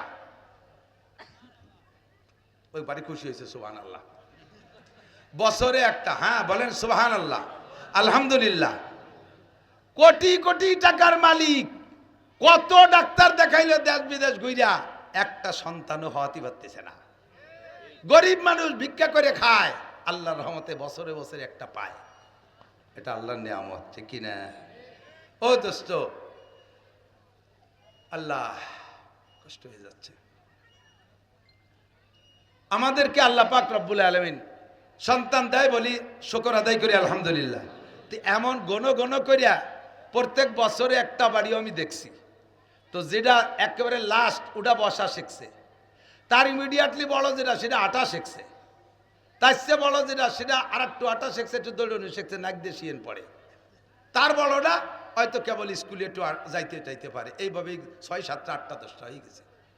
তো এখন বাপে বাইরের থেকে কিছু খাবার টানলে, এই যেটা বাড়ি যারা থাকে ছোটরা, ছেলে মেয়ে, বাপে খাবার টানলে কোনটা রাতে দেয় কোন? তো সবচেয়ে ছোটটা রাতে দেয়। সবাই ছোটটারে আদর করে, ভালোবাসে ছোটটারে। তো ছোটটারে যে কোলে করে, বাপের খাবারটা ছোট্টা রাতে দেশে যে কোলে করে, বাঘপালি সে একটু পায়। এই জন্যে বাপে যখন কিছু খাবার তাইনে ছোট্টারে দেয়, তাহলে ওই ছোটটারে কোলে করার জন্যই 2 নম্বরটা, 3 নম্বরটা, 4 নম্বরটা কাড়াকাড়ি করে, যে যেদিন বাঘে পায় কোলে নিয়ে তার সাথে সেও খায়। কিন্তু ওর ইমিডিয়েটলি বড় যেটা আটা শিখছে, সে তো ছোট্টারে কোলে উঠতে পারে না, এই জন্য সে তেমন বাঘে পায় না। এখন ও চিনতে পারছে, বুঝে শুনে, যে তারই আমি ওর একটু কোলে আর শিখি। এখন দুটাই এত ঘন বাচ্চা হলে কিন্তু পেট বড় হয়ে যায়। হাসাই গোস্ত নাই, গলা শূন্য, পেট বড়। এখন ওই বসাটারও পেট বড়, আটাটারও পেট বড়। তো ওই কেবল যেটা হাঁটতে পারে, সে বসাটারে কোলে করতে গেছে, মোহাব্বত করে ভালোবাসে কোলে করতে, আর নিজের ছোটো ভাই কোলে করতে গেছে। তো ও কোলে কীভাবে করবো? তো সবে মাত্র হাঁটতে পারে, আর বসাটার গায়ে ফিরে 7, 8, 10 কেজি ওজন, বড় এক পেট, খায় একেবারে গাদাইয়া, সে তারে কীভাবে কোলে? তো কোলে করতে যাইয়া ওর গলা টলা জড়াই ধরে বুহির সাথে এরম চিবিয়ে ধরছে, চিবে ধরে আটা দিয়েছে, ওদিকে পাও পাততলে পড়ে গেছে। একদিকে গলা চিবে ধরা, আর একদিকে পাও পাততলে। এইরকম যদি 2-3 মিনিট আটে, তাহলে ওটা মরবে না? এরা কি মারার জন্যে কোলে করছে না ভালোবাসার জন্যে? ভালোবাসার জন্য কোলে করছে, কিন্তু ভালোবাসার বয়সও হয় নাই, আর কোলে করার সিস্টেমও সে জানে না। এই জন্য ভালোবাসতে যে তার গলা টিপে মারা হবে, কতক্ষণ ঠিক না? দিনকে খুঁজে পাইতে হলে আপনাকে বয়সও হতে হবে। এজন্য আল্লাহ তাআলা ভালোবাসার বয়স ধার্য করছে সাবালেগ। সাবালেগের আগে শরীয়তের কোনো বিধান আপনার উপরে আল্লাহ তাআলা চাপাই দেয় নেই, শরীয়তের কোনো বিধান নাই। সাবালেগের হওয়ার পরে আপনার পর শরীয়তের বিধান আসছে। এবার আপনাকে ইসলামের পর আমল করতে হলে জানতে হবে, মানতে হলে জানতে হবে। বলেন মানতে হলে জানতে হবে, না জানি মানা যায় না। অনেকে নামাজ পড়েন, কি পড়েন আপনি আমার কাছে জবাব দিতে পারবেন না। এমন এমন মাসালা আছে যেই মাসালাগুলো না জানা থাকার কারণে আপনার সারা জিন্দেগির নামাজ পড়া হয়ে যাচ্ছে। খোদার কসম একটা মিনিটও জান্নাতে যেতে পারবেন না। নামাজ টোটাল না পড়লে এক ওয়াক্তের বিনিময়ে যেমন 200 কোটি, আরো 30 কোটি, আরো 40, খেয়াল করে নাই, আবার বলি, এক ওয়াক্ত যদি নামাজ মোটেই না পড়েন তার বিনিময় খোদার কসম একটা গুনাহ হবে না। আবারও বোঝে নাই, খেয়াল করে নাই। নামাজ না পড়লে কোনো গুনাহ, নামাজ না পড়লে কি হবে না? সাহস পাচ্ছে না কোথায়? আমি বলে দিছি যে তো আমার সাথে বলেন, নামাজ না পড়লে কোনো গুনাহ হবে না। আবার বলেন হবে। রোজা না রাখলেও কোনো গুনাহ হবে না। হজ ফরজ হয়েছে, না করলে কোনো গুনাহ হবে না। জাকাত ফরজ হয়েছে, না দিলে কোনো গুনাহ হবে না। তা জাকাত দেবো কি? নামাজ না পড়লে যদি গুনাহ নাই তা পড়বো কে? এই শীতকালে নামাজটা হুজুর ভরি জানেন না কি ঠেলা। রাতে ফজরের সময় উঠাও যেমন কঠিন, ঠান্ডা পানিতে অজু বানানো তো হাত পা ভেঙে নিয়েছে, প্যারালাইসিস হয়ে যায়। আর সে নামাজ না পড়লে যদি গুনাহ নাই তা পড়বো কে? পড়েন না, কি হয় তাই শুনে নেন। নামাজ না পড়লে একটা গুনাহ হয় না। আবার একটু বুঝই কই, একটা বিড়ি খালি একটা কবিরা গুনাহ। মুখে 1000 দাঁড়িয়ে আছে, একবার কাটিয়ে ফেললে 1000 কবিরা গুনাহ। একটা মিথ্যা কথা বলি একটা কবিরা গুনাহ। একবার জিনা করলে একটা কবিরা গুনাহ। এক গ্লাস মদ খাইলে একটা কবিরা গুনাহ। এক ওয়াক্ত নামাজ ছাড়লে কয়টা কবিরা গুনাহ কেউ বলতে পারবেন না। কি হয় কি তাই? এক ওয়াক্ত নামাজ ছেড়ে দিলে একটাও সগীরা কবিরা গুনাহ হয় না। হয় হলো নামাজ ছুটে গেলে আপনার নামে বরাদ্দ করা আছে 230 কোটি 40 লক্ষ বছর জাহান্নামে পুড়তে হবে, গুনাহ হবে না একটাও।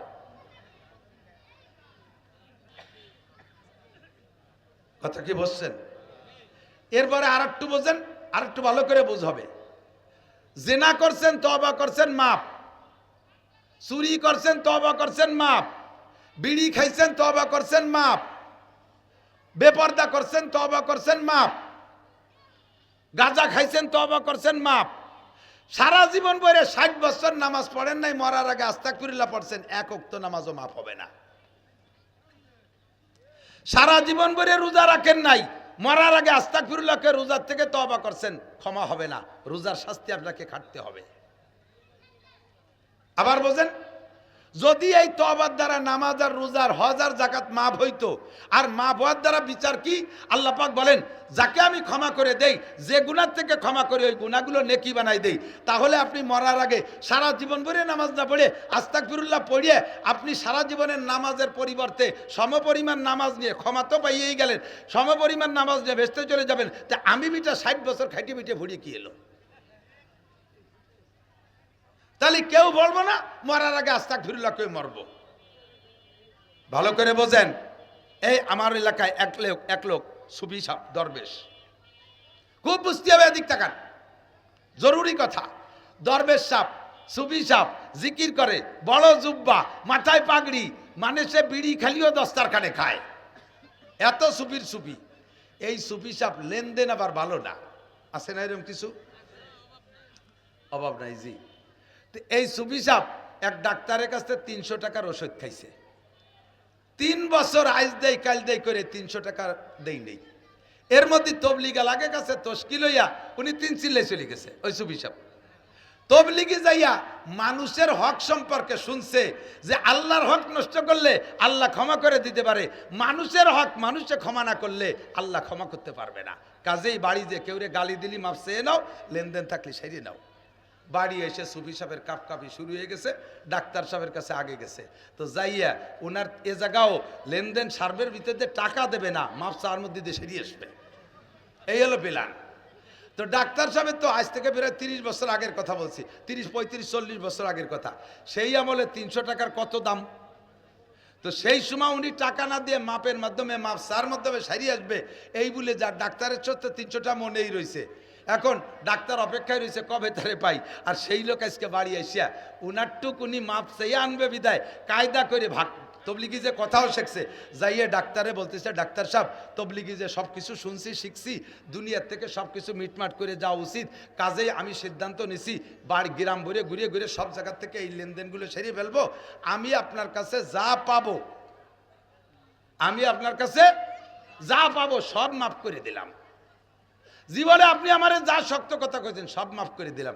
উনি যখন বস্তা ধরে ঢালিয়ে দিছে তাহলে ডাক্তার সাহেবও দেবে, এই জন্য উনারটুক আগে উনি দিছে যে আমি আপনার কাছে যা পাবো সব মাফ করে দিলাম, আর কোনো চাইলেন আরও আমার দাবি নাই, আর আপনিও আমার আল্লাহর রাস্তে মাফ করে দেন যাতে সমান সমান হয়ে যায়। তো ডাক্তার সাহেব কয় তোমার সব মাফ করে দিছি, টাকা 300 ফেলাও, টাকা 300 ফেলাও। কয় তা মাফ করলেন কি? কয় মাফ করছি এলো দেওয়ার কথা ছিল 3 বছর আগে, এই 3 বছর ঘুরাইছিস, এই ঘুরানোর গুনাহ মাফ করে দিছি, টাকা ফেলা। আল্লাহ কয় 16 বছর বয়সে নামাজ ফরজ করছি, ওই সময় পড়িস নেই, এখন বয়স 50, এখন টাকা ফেলা, নামাজ পড় আর মাফ চা, তাহলে এই যে এতদিন ঘুরাইছিস এই গুল্লি মাফ করে দেব। বুঝতে পারছি? ও দোস্ত, এখন মোটেই নামাজ পড়েন নাই যারা, তাদের একাক বিশ্বাস হয়, এ পিছনেলার বিশ্বাস হয়, একাকত্বের কারণে 80 হুকবা জাহান্নাম। এ মহিলারা পাগলামি করিস না, ছাগলামি করিস না, গা এলাই দিস না, আখিরাতে ভুল বুঝিস না। একাকত্ব নামাজের বিনিময় 80 হুকবা জাহান্নাম। জোহরের নামাজ যে জোহরে না পড়া দুনিয়ার কাজ কামের প্রেসারে জোহরে না পড়া আসরের সময় কাজা করলেন, আসরের নামাজের টাইম মতো না পড়া মাগরিবের সময় পড়লেন, আসর মাগরিবকে একসাথে ঈশার সময় নিয়ে পড়লেন, এরে বলে কাজা পড়া। তুমি টাইম মতো কেন পড়ো নাই? যদি তওবা না করে মরো, তওবা করলে কি হবে? এই টাইম না মতো না পড়া আর এক সময় পড়ার কারণে যে অন্যায়, তওবা করলে আল্লাহ এই অন্যায় মাফ করে দেবে, নামাজের কারণে ভিন্ন শাস্তি দেবে না। আর যদি তুমি তওবা না করো তাহলে জোহরে আসরের সময় পড়লে, আসরে জোহর মাগরিবে পড়লে, ফজরে জোহরে পড়লে, তাহলে তোমার আমল নামায় যে পরিমাণ অপরাধ জমা হয়েছে তাতে এক ওয়াক্ত নামাজ কাজা পড়ার পরেও, জোহরে আসরে পড়ে দেওয়ার পরেও 1 হুকবা জাহান্নাম। 1 হুকবা মানে 2,88,00,000 বছর। দোস্তরে, আর যদি নামাজ ছুটে যায় কোনোদিন তা পড়ে না দেন, 1 হুকবা 1 ওয়াক্তের বিনিময় 80 হুকবা জাহান্নাম। 80 হুকবারে 240, 2,88,00,000 দিয়ে গুণ দেন, বের হবে 200 কোটি, আরো 30 কোটি, আরো 40 লক্ষ বছর। এ পর্যন্ত কথা শেষ নয়, আর একটু লক্ষ্য করেন। এবার আপনি যে নামাজ পড়ছেন, ওই নামাজ পড়ার পরও নামাজ হয় নাই, নামাজ পড়ার পরও নামাজ হয় নাই, তাহলে কি হবে? কয় পড়ার পরও নামাজ ভুলের কারণে যদি না হয়, মোটো না পড়লে যেমন 1 ওয়াক্তের বিনিময়ে 230 কোটি 40 লক্ষ বছর, ভুল নামাজ পড়লো তোমাকে 230 কোটি 40 লক্ষ বছর। এবার ভুল হলো কিসে তা শুনে নেন। এই জন্য বলছি মজলিস ফিকিন একজনও নড়বেন না, কান লাগায় শুনবেন। 5-6টা মাসলা বলে দেব, সময় আমার 8:30 পর্যন্ত। অত্যন্ত অসুস্থতার ভিতর দিয়ে কয়টা মাসলা বলে মজলিসটারে দামি বানায় থুয়ে যাই। এদিকটা কান দোস্ত, যে কারণে নামাজ, যেসব কারণে নামাজ নষ্ট হয় তার ভিতরে 1 নাম্বার নামাজে অশুদ্ধ পড়া। ইন্টারভিউ নেব, মাঠ খালি হয়ে যাবে, সামনে দিয়ে একজনের জিজ্ঞেস করতে, তুই পিছন দিয়ে সব সাইডিয়ে ভয় নাই, জিজ্ঞেস করতেছি না। চেহারা দেখে টের পাই, যে যার ব্যবসা করে সে তার মাল দেখলি বোঝে, এটা কথা কই না? যে যার ব্যবসা করে সে তার মাল। আমি মাল দেখলি চিনি। যখন একটা দাঁড়িয়ে হয়েছে সেই সময় তো ইমামতি হরি, কত ডাটের ছবি সব দেখলাম, 3 খেতায় দিয়ে পাগড়ি বান্ধা, 43 বন্ধের জুব্বা একটা গায়ে, ঘাড়ের উপরে যায় নামাজ, বগলের দস্তারখান, বিড়ি খালিও দস্তারখানে খায়, হাতে কোড়া লাঠি, হাতে 500 দানা তসবি, কানের মধ্যে মেসক গুজা, দাড়ির মধ্যে খিলেল গুজা, বাবের আর অভাব নাই। আলহামদুলিল্লাহ জিজ্ঞেস করছি, গালে পেরালাইছে, সে শিখেছে করতে পারে না। দোয়া কুনুত জিজ্ঞেস করছি, কয় সে সময় কুলুসুরো পড়ি। দোয়া কুনুতির জায়গা কুলুসুরো পড়ে, দোয়া কুনুতির জায়গা কুলুসুরো পড়লে নামাজ হবে? এই জলের ভিতরে হলুদের পরিবর্তে হলুদ নাই বিধায় একটু লবণ বেশি এনে দিলেন, খাওয়া যাবে? ও লবণের জায়গা যদি হলুদ বেশি এনে দেন, লবণ না একটু হলুদ দিয়ে সেটুকু মেকআপ করে দেই, হবে? খাওয়া যাবে? তাহলে একটার জায়গা আর একটা দিলে যেমন হয় না, দোয়া কুনুতের জায়গা দোয়া কুনুত ছাড়া কুলুসুরও দিলেও হয় না। কাজে আপনাকে এটা শিখতে হবে।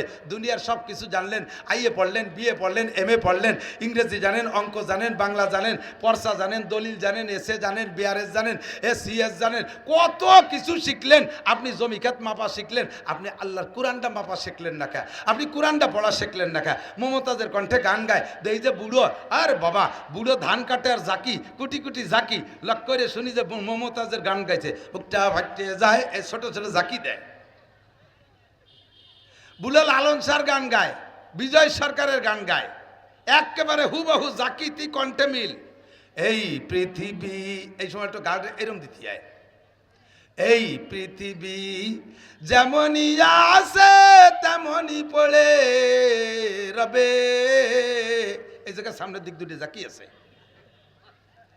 সুন্দর এই পৃথিবী ছেড়ে একদিন চলে যেতে হবে, এরকম জাকি আছে। আইডিও জাকি জায়গা শিখলে কোন জায়গাতে? ভাই বলো আর বন্ধু বলো, কেউ না সাথে যাবে, এই জায়গায় আইডিও চাই। সুন্দর, এবার হলো সামনের জাকি। সুন্দর এই পৃথিবী ছেড়ে একদিন চলে যেতে হবে। ঘাড়ের ডগো ঠিক আছে, হাতের জাকিও ঠিক আছে, মাজারের দুল ঠিক আছে, মাজার দুলও ঠিক আছে। আরে বিজয় সরকারের গান গাইতে যাইয়া সব জায়গায় ঝাঁকি কণ্ঠ মিল আছে, মমতাজের ঝাঁকি কণ্ঠ মিল আছে, মনির খানের গানের ঝাঁকি কণ্ঠ মিল আছে। মোহাম্মদী কণ্ঠে কেন সুর ফাতেহার ঝাঁকি কণ্ঠে মিল নাই? আয়সার কণ্ঠে, ও মহিলা কেন তোমার সুর ফাতেহার ঝাঁকি কণ্ঠে মিল হয় না? ও জায়গা কেন মিলাইতে পারো না? কারাহা বা খলকে আরি জুমলা রাজ বা খোদা তদবির হিলা কায়ের আওয়াজ। দুনিয়ার সব কাজ তোমার পরিপাটি, ঘরটা কি সুন্দর সাজাইছো, শোকেস ভরে মালগুলো কত সাজাইছো, আলনা ভরে মালগুলো কি সুন্দর সাজাইছো। আরে তোমার ঘরের ফার্নিচারগুলো কত সুন্দর, দোকানের মাল কি সুন্দর পটিপাটি পরিপাটি। প্যান্টটা কোনো দিন না ধুয়ে পরো না, জাঙ্গিটা কোনো দিন না ধুয়ে পরো না, আরে শার্টটা কোনো দিন আয়রন ছাড়া ব্যবহার করো না, খেতা পর্যন্ত আয়রন করে গায়ে দাও। তোমার এগুলো সব এত সুন্দর, সুরো ফাতেহারে কেন আয়রন করো না? কুলু সুরে কেন সাজায় রাখো না? আত্মাই হাতুরে কেন সাজাও না? কোনটা কোন জায়গা পড়তে হবে এটা কেন তুমি জানো না? ভালো করে জেনে নাও। কুল হাল ইয়াস্তাবিল্লাযীনা ইয়ালামুনা ওয়াল্লাযীনা লা ইয়ালামুন। শিক্ষিত লোক আর অশিক্ষিত লোক জীবনে কোনোদিন সমান হইতে পারে না। কথা বলেন ঠিক কি ঠিক না? জাননেওয়ালা বা না জাননেওয়ালা কোনোদিন সমান হইতে পারে না। আল্লাহ কাজ জাননেওয়ালা হয়ে আসো। মানতে হলে জানতে হয়, মানতে হলে জানতে হয়। শরীয়তের বিধান মানতে হলে আগে আপনাকে জানতে হবে। নামাজ সংগঠিত হইতে, এই নামাজ সংগঠিত হইতে 3 প্রকারের মাসালা। কয়? সবাই একটু কইতে হবে আমার সাথে। কয় প্রকার? বলেন। 13টা ফরজ, 14টা ওয়াজিব, 28টা সুন্নতে মুআক্কাদা, মুস্তাহাব সাইজের ছোট শূন্য মিলে 51টা সুন্নাত। এই নামাজ 3 প্রকারের মাসালা দিয়ে আপনি কমপ্লিট করছেন, ঠিক। এবার এই নামাজ নষ্ট হওয়ার 19টা কারণ। কয়টা? তার ভিতরে 2টা কারণ আমি বলবো। একটা হলো নামাজে অশুদ্ধ পড়া, আর একটা হলো আমলে কাসির। কষ্ট হচ্ছে? খোদার কসম দিয়ে বলবো, আমার হাতে কোরআন শরীফ থাকলে আমি কসম খেয়ে বলতাম, এই 2টা মশালা আমি আপনাকে শিখেবো। কিসসা কাহিনী আর ইত্যাদির ওয়াজ 1 লক্ষ বছর করলে আর শুনলে যেই নেকি হবে, তার চাইতে এই 2টা মশালার ওয়াজ শুনলে আপনার বেশি নেকি হবে। আর এই 2টা মশালা না জানা থাকার কারণে বহুজনের নামাজ নষ্ট হয়। 1 নম্বরে পড়া অশুদ্ধ। আপনি নামাজের ভিতরে প্রথম যে তাকবীরটা দেবেন, প্রথম তাকবীর বলেন তো। আমি নিজে শুনি, কয় আল্লাহু আকবার, আল্লাহু, আরে টান দেছে আকবার কইছে। কি কইছেন জানেন? আল্লাহু আকবার। এ আল্লাহ কি সবচাইতে বড় উশৃঙ্খল? আল্লাহ কি সবচেয়ে বড় বেয়াদব? এই আপনি হলো জিজ্ঞেস করতেছেন। আপনি যা বলছেন তার তর্জমা হয়েছে কি? আল্লাহু আকবার। এ আল্লাহ কি সবচেয়ে বড় বেয়াদব? আপনারে কি এই জায়গা দাঁড়ায় এই কথা বলা হয়েছে, নাকি আল্লাহ সবচেয়ে বড় এই কথা বলা হয়েছে? আল্লাহ সবচেয়ে বড় এই বলতে আপনাকে বলা হয়েছে। বলবেন আল্লাহু আকবার। আরে টান দেবেন না, কয়ে টান দিলি যদি আকবারও বলেন তর্জমা হবে কি আল্লাহু আকবার। তর্জমা হবে আল্লাহ কি বড়। আমার তো মনে হয় না যে আল্লাহ গণেশের চেয়ে বড়। ঈমান থাকবে, নামাজ হবে। এবার আল্লাহু আকবার তর্জমা বাতিল, নামাজ হই নেই। শুধু কিরাত না, এই সমস্ত জায়গা একামত তো শুনি। আর আজান দেওয়ার জন্য দাঁতে দাঁড় দিয়ে ঠোঁটে লিপস্টিক মাখায় ঘরে আজান দেবে। আজানের কসু শেখে নাই কোনোদিন, জীবনে কোনোদিন শুদ্ধ করে আজান শিখবে না। আবার আজানটা দেবে, একামতটা দেবে, শুদ্ধ কেউ দিলি কয় আপনি কি এই মসজিদের মুসল্লি নাকি, আপনি কি মুয়াজ্জিন নাকি, আমি এই জায়গা 30 বছর মুয়াজ্জিনি করি। তুমি তো 30 বছর আকাম করো দাঁড়ায় দাঁড়াইয়া। তুমি 30 বছর এই জায়গায় দাঁড়ায় দাঁড়ায় আকাম করছো, আজকে একটা কাম করে দিলাম তাই তোমার খারাপ ঠেকতেছে। একামত শুদ্ধ না করে কখনো দিতে যাবেন না। মসজিদের ইমাম সাহেব কিরাত ভালো করে শুদ্ধ না করে ইমামতি করতে যাবেন না। আপনার অশুদ্ধ কিরাতের কারণে আপনার নামাজ হয় নাই, পিছনে যত মুসল্লি আছে কের নামাজ হয় নাই। কিয়ামতের ময়দানে এই মাদারীপুর এলাকার, মকসেদপুর এলাকার বিদেশি টাকা খাইয়ে খাইয়ে পেটটা তো ভালোই মোটা বানাইছেন। পেটের মধ্যে ফেরেশতারা হাত ঢুকাই দিয়ে বের করে কয় টাকা খাইছেন। দেশের মানুষের ভুল নামাজ পড়াই দিয়া টাকা খাইছেন আপনি। নামাজটাকে শুদ্ধ করেন। ইমাম সাহেব যাদের কিরাত গলত আছে তাড়াতাড়ি কিরাত শুদ্ধ করে আসেন। 1 নম্বরে তকবীরে তাহরিমা, এখানে শুদ্ধ হতে হবে। এইটা আর আরেকটা মাসালা এই জায়গা থেকে শুনে নেন, এদিক তাকান। প্রথম ইমাম সাহেব যে তকবীর বলে ওই তকবীরের সাথে আপনিও তকবীর বলবেন। অনেকে আছে মুখ বন্ধ রে খালি হাত কানে দেয়।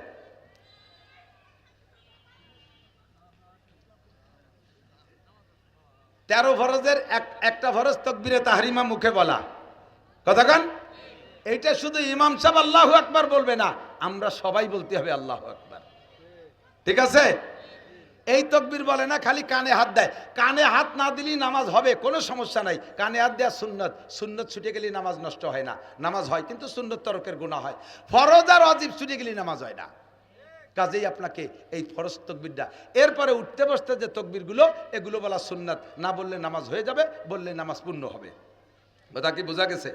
এবার কেরাতটা অশুদ্ধ আছে, যাদের কেরাত অশুদ্ধ পায়ে ধরি। আপনারা আমি পায়ে ধরি, কিয়ামতের ময়দানে আমি বলতে পারবো আল্লাহ আমি পায়ে ধরে কইছি একটু আসেন কোরআন শরীফ পড়া শেখেন। নইলে এই শীতকালে অজু এত সময় নষ্ট করে নামাজ পড়তেছেন। আল্লাহর 99 নামের কসম, 1 কোটি বার কসম খেয়ে বললাম, যারা ভুল কিরাতে নামাজ পড়ছেন 1 মিনিটও ভেস্তে যেতে পারবেন না। নামাজে আপনাকে বাঁচাইতে পারবে না। আপনার নামাজের কারণে আপনাকে প্রত্যেক ওক্তের বিনিময়ে 230 কোটি 40 লক্ষ বছর জাহান্নামে পোড়া লাগবে। কয় যদি পড়িয়ে নামাজ পড়ার পরেও যদি ইয়ার না হয় তাই আর পড়িয়ে কি হবে? তাহলে বাদ দিই। তাহলে কি বাদ দেবেন, নাকি যেভাবে পড়লে নামাজ হয় সেভাবে ওয়াতি চেষ্টা করতে হবে? চেষ্টা করতে হবে না? এখন চেষ্টা কি আমি বলে দেই। যাদের বয়স 60-70 বছর হয়েছে, একদিন যে নামাজ পড়ছেন ভুল কিরাত দিয়ে, কিচ্ছুই নেই, আমল নামায় লেখাই হয়নি। বস্তা বই এক জায়গায় পচা ছিঁড়া বস্তার মধ্যে গাদি দিয়ে তুই দিছে। তাহলে কি হবে? তাহলে একদিন থেকে খাইটি পিঠে কি হলো? এখন বাঁচার ছোট্ট একটা উপায় হলো, আজকে এই জায়গা থেকে পাক্কা প্রতিজ্ঞা করতে হবে যে আমি মরার আগে শুদ্ধ করে কোরআন শরীফ পড়া শিখবই। এই নিয়ত করেন এই জায়গা থেকে। আর কাল সকালবেলা আমি একখান কায়দা কিনে হুজুরের সাথে যোগাযোগ করব, মরার আগে কোরআন শরীফ পড়া শিখবই। এই পাক্কা প্রতিজ্ঞা করে এখন নিয়ত করে ফেলেন। সকালবেলা কায়দা কিনে মাদ্রাসায় আসবেন।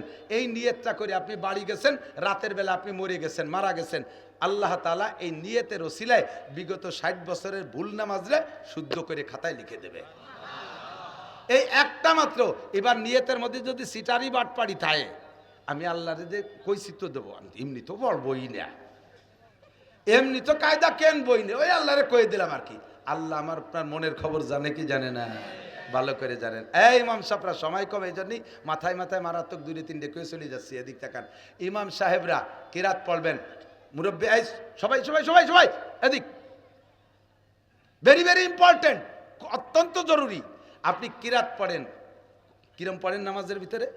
এ জায়গায় 2, ওই জায়গায় 2। সূরা বাকারাতে কয় আয়াত, আবার যাইয়া সূরা আর রহমানের থেকে 2-3 আয়াত। 30 পারা কোরআন শরীফ রে তৎকালীন জলিলুল কদর বড় বড় মুহাদ্দিস মুফাসসির ফকি মুফতি সাহাবায়ে কিরামদের মাধ্যমে হযরত ওমর এবং হযরত উসমান লাগাই দিয়া কোরআন শরীফকে সাজাইছে যেভাবে 30 পারা এই আমরা এখন পড়ি হুজুর সাল্লাল্লাহু আলাইহি ওয়াসাল্লাম এইভাবে পড়ছেন না কোনভাবে পড়ছেন সেটা আল্লাহর রাসূল জানেন। সাহাবায়ে কিরামরা এভাবে সাজাইছেন কেন?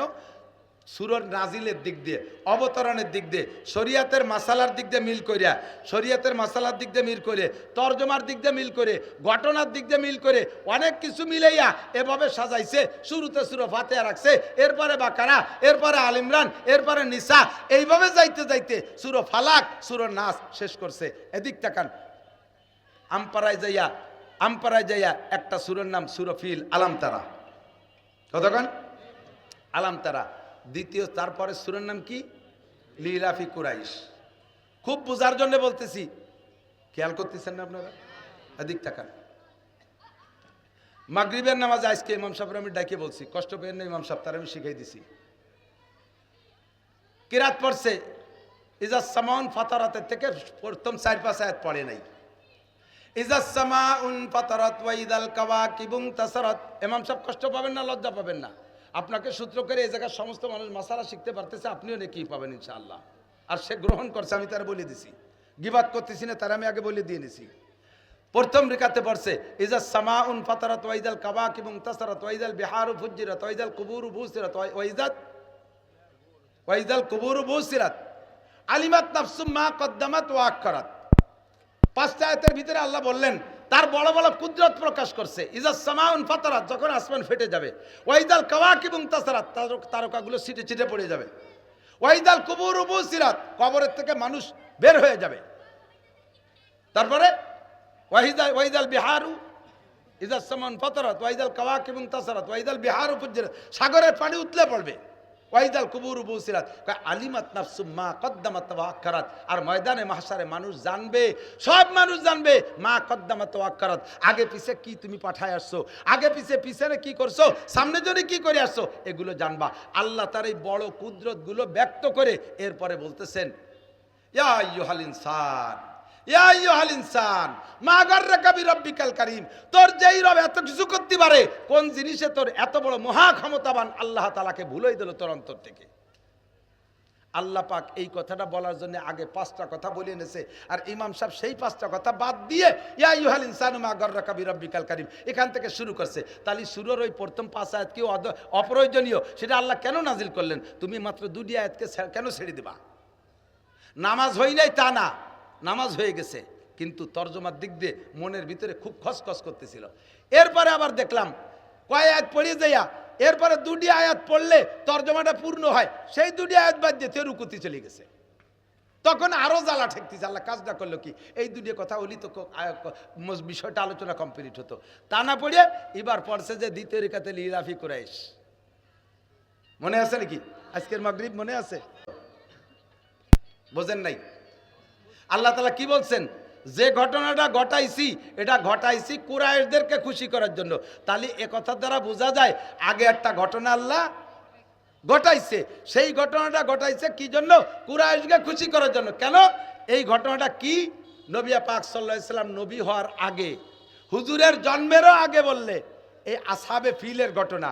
সে সময় কাবা ঘরের চাবি ছিল হুজুরের দাদা খাজা আব্দুল মুত্তালিবের কাছে। মক্কার কাফের কুরাইশ, মুসলমান একজনও নাই, কুরাইশরা কাবা ঘর পাহারা দিত। আব্রাহা বাদশা হাতি বাহিনী নিয়ে কাবা ঘরকে ধ্বংস করার জন্য গেছে। আল্লাহ তাআলা তৈরন আবাবিল, উড়ন্ত পাখি দিয়া সেই হাতিগুলোকে ধ্বংস করে দিয়েছে। ফাজআলাহুম কাসফিম মাকুল, খাওয়া ঘাসের মতো ধানের মতো মাটিতে মিশিয়ে দিয়েছে। এই যে ঘটনাটা ঘটাইছে, এর সময় তো নবী নাই, এর সময় মুসলমান নাই, তাহলে এই ঘটনা ঘটাইছে কেন? লি ইলাফি কুরাইশ, কুরাইশদেরকে খুশি করার জন্য। আমি কি বুঝাতে পারছি আপনাদেরকে? তাহলে লি ইলাফি কুরাইশের যে তর্জমা, এইটা আগের সূরার সাথে সম্পৃক্ত না রে, মনে হয় বুঝতে পারিনি। টের পাইছেন? তাহলে এবার লিলাফি পড়তে জন্য বলেন আগে কোন সূরা পড়া লাগবে? আগে আলাম তারা পড়া লাগবে। না পড়লে অন্য সূরা পড়লে নামাজ হবে না তা না, কিন্তু আমি তা বলি নাই। তবে তর্জমাগত দিক দিয়ে মিল। আসহাবে ফিলের ঘটনাটা ঘটালাম কেন? লিলাফি কুরাইশ, কুরাইশদেরকে খুশি করার জন্য। আপনি আর এক জায়গাতে একটু পড়িয়ে এই জায়গাতে লিলাফি পড়ছেন। যারা তর্জমা বোঝে তাদের ভিতরে খুব একটা অস্থির লাগে। ছোট্ট একটা উদাহরণ মাঝে মাঝে বলি। উদয়পুর মাদ্রাসার নাম শুনছেন? মোল্লারহাট। উদয়পুর মাদ্রাসার পীর সাহেব ছিলেন শাহ সাহেব হুজুর রহমতুল্লাহ আলাইহি। তো তারাবির নামাজ পড়াইতেছে ওই মাদ্রাসার হাফেজ, একটা হাফেজ ছেলে, ছোট ছেলে, এ তর্জমা কোরআন জানে না। তো যারা তর্জমা বোঝে তারা তো পিছনে দাঁড়াইয়া এই তারাবির নামাজের তর্জমার মজা নিতে থাকে। আর বাইদিয়ে গেছে ওই দিন সূরা ইউসুফ, আর সূরা ইউসুফ তো সবার কাছেই মজা লাগে, আমরা তো তর্জমা বুঝি। হাফেজ সাহেবরা যেদিন সূরা ইউসুফ তিলাওয়াত করে ওই দিন আমি যদি পিছনে থাকি তাহলে আমারও ওই দিন তীর দিয়ে কোপ দিলে আমি টের পাই না। আমি এমনভাবে ঢুকে যাই, সূরা ইয়াসিনের মধ্যে ঢুকে যাই, সূরা আর রহমানের দিন ঢুকে যাই, সূরা কাহাবের ভিতরে আমি ঢুকে যাই, যে সূরাগুলো বেশি মজাদার। তো সূরা ইউসুফ যখন তেলাওয়াত করতেছে রমজানে তারাবির ভিতরে, তো হাফেজ সাহেব পড়তে পড়তে পড়তে পড়তে কত দূর যাইয়া তর্জমা যেটা জানেন আর কি, ইউসুফ আলাইহিস সালামের ভাইরা ইউসুফরে কুয়োর মধ্যে ফেলালো, আছে না? এরপরে ঘটনার ভিতর দিয়ে 2-1 দিন পরে যাইয়া আবার পথিকরা এসে ইউসুফ আলাইহিস সালামের কুয়ার থেকে উঠাইলো। তো হাফেজ সাহেব পড়তে পড়তে ওই আয়াত পর্যন্ত গেছে যে ইউসুফ আলাইহিস সালামের ভাইরা তার কূপের ভিতরে ফেলাইলো। এরপরে হাফেজ সাহেব 4-5 আয়াত ভুলে গেছে, যে আয়াতগুলো ভুলে গেছে সেই আয়াতের মধ্যে হলে ইউসুফ আলাইহিস সালামের কুয়াতে উঠতে হবে, সেই কয় আয়াত বাদ দিয়ে আবার পরেরতে পড়তেছে। সালাম ফিরানোর পরে শাহ সাহেব হাফেজ সাহেবরে বলতেছে, হাফেজ সাহেব তোমার কি ইউসুফ আলাইহিস সালামের সাথে গ্যাঞ্জাম আছে নাকি? তুমি ইউসুফরে কুয়ায় ফেলাইলে উঠাইলে তো না। কয় যে হুজুর আপনি তো হাফেজ না, টের পালেন কে রে? কয় তুই তো তেলাওয়াতের হাফেজ, আমি তো তর্জমার হাফেজ, আমার আজকে নামাজ হয় নাই, তুই ইউসুফ আলাইহিস সালামের কুয়ায় ফেলালি, কেন উঠাই গেলি না? আবার সেই সূরা পড়াইছে, কয় আবার পড়িয়ে ইউসুফরে কুয়াতে উঠো, নাহলে আমি নামাজ পড়তে পারতেছি না। যারা তর্জমা বোঝে তাদের এরকম সমস্যা, তাদের এই সমস্যা। ওয়াইলুল্লি পড়লে পরের রেখাতে আলাম তারা পড়েন না, পড়লে নামাজ হবে না তা কিন্তু বলছি না আমি কোনো সময়, নামাজ হয়ে যাবে, তর্জমাগত দিক দিয়ে বেশকম থেকে যায়। কারণ আলাম তারা পরে লিলাফি চায়, কুল আউযুবির ফালাকের পরে নাস চায়, ফালাক আর নাসের তর্জমা একই রকম। কুল আউযু বিরাব্বিল ফালাক, বলো তুমি আউযু বিরাব্বিল ফালাক, আসমানের মালিকের কাছে আমি ক্ষমা চাই। কুল আউযু বিরাব্বিল ফালাক মালিকিন নাস, এলা কি বলে, কুল আউযু বিল ফালাক মিন শাররি মা ফালাক আমিন শাররি গাসিন, এটার ভিতরে আল্লাহর কাছে পানা চাওয়া। আবার সূরা নাসের মধ্যে কুল আউযু বিরাব্বিন নাস মালিকিন নাস, ওটার ভিতরে আল্লাহর কাছে আমি পানা চাই। দুইটা সূরার মধ্যে মিল আছে। খানিক দূরি থেকে এক কিরাত পড়িয়ে দ্বিতীয় রিকাতে এসে পড়ে কুল আউযু বিরাব্বিল ফালাক, নাস বাদ দিয়ে থুইছে, অর্ধেক তর্জমা রয়ে গেল। আমি কি বুঝতে পারছি? যা যে যেখান থেকে জানেন পরপর পড়বেন, পরপর পড়বেন, ওইরকম আগাগুলা করবে না। এনতে টু এ জায়গাতে টু, ও জায়গাতে টু, খোঁজ খাবলা, পৃষ্ঠা ঠিক রাখো, অথচ রুকু ঠিক নাই। একায়েত যাইয়া পৃষ্ঠা শেষ হয়ে গেছে অথচ রুকু শেষ হয় নাই। রুকুতে একটা বিষয়ে আলোচনা, পরের পৃষ্ঠায় একায়েত রয়ে গেছে, ওই আয়াতটা পড়লে এই রুকুর আলোচনাটা কমপ্লিট হয়, হাফেজ সাহেবটা পড়ে নাই। তখন তর্জমা জানওয়ালাদের ভিতরে মনে হয় যেন আমি নিজেই পড়িয়ে ফেলি সেইটুকু, এতটা জ্বালা শুরু হয়। কথা কি বোঝা গেছে? ওলামাই কেরাম ইমাম সাহেব যারা আছেন কেরাতের দিকে লক্ষ্য করে কেরাত পড়বেন, এটা জরুরি। এবার আমরা পড়বো যেভাবে যে জানি তরতিবের সাথে পড়বো, তবে শুদ্ধ করা ফরজ, শুদ্ধ করা ফরজ। আল্লাহ কোরআনে বলছেন ওয়ারাত্তিলিল কুরআনা তার তিলা, কোরআন শরীফকে তার তিলের সাথে পড়ো, শুদ্ধ করে পড়ো। আল্লাহ তাআলা আমাদের পড়ার তৌফিক দান করে, সবাই বলে আমিন। আর একটা মশালা বলতে চাইছি, এই মশালাটা বলে আমি শেষ করে দেবো, আমার সময় 7 মিনিট বেশি হয়ে গেছে। 2 নম্বর সে মশালাটা হলো আমলে কাসির। এদিকটা খুব খুব খুব জরুরি, আমলে কাসির। নামাজের মধ্যে লুঙ্গি খুলে যাওয়া, এই সুন্নত চালু আছে না নাই?